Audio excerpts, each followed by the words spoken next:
মানিকগঞ্জের দৌলতপুর উপজেলার যমুনা নদী বেষ্টিত বাঘুটিয়া, চরকাটারিয়া ও বাচামারা ইউনিয়নের প্রায় ৩০,০০০ মানুষ চরম অবহেলার শিকার। ক্ষমতার রদবদল হলেও এখানে উন্নয়নের ছোঁয়া লাগেনি। নদী ভাঙনে ইতোমধ্যে অসংখ্য বসতভিটা ও ফসলি জমি বিলীন হয়ে গেছে।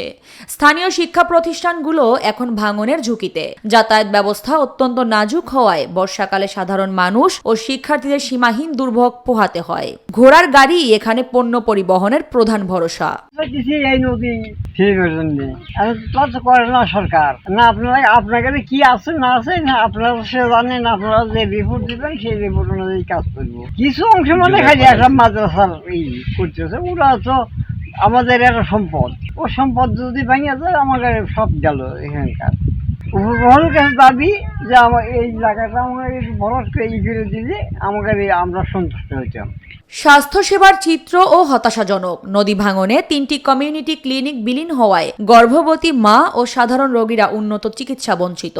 যদিও উপজেলা প্রকৌশলী নতুন সড়ক নির্মাণ এবং পানি উন্নয়ন বোর্ড জিওব্যাগ ডাম্পিং এর মাধ্যমে ভাঙন ঠেকানোর কাজ চলমান থাকার কথা জানিয়েছে।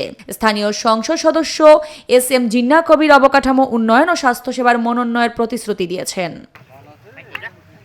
তবে এলাকাবাসীর মতে দায়সারা জিওব্যাগ ডাম্পিং নয়, নদী ভাঙন রোধে স্থায়ী বাঁধ নির্মাণ, রাস্তাঘাট সংস্কার এবং শিক্ষা ও স্বাস্থ্যসেবার উন্নয়ন এখন সময়ের দাবি। দ্রুত কার্যকর পদক্ষেপ না নিলে এই অবহেলিত জনপদ মানচিত্র থেকে হারিয়ে যাওয়ার আশঙ্কায় রয়েছে।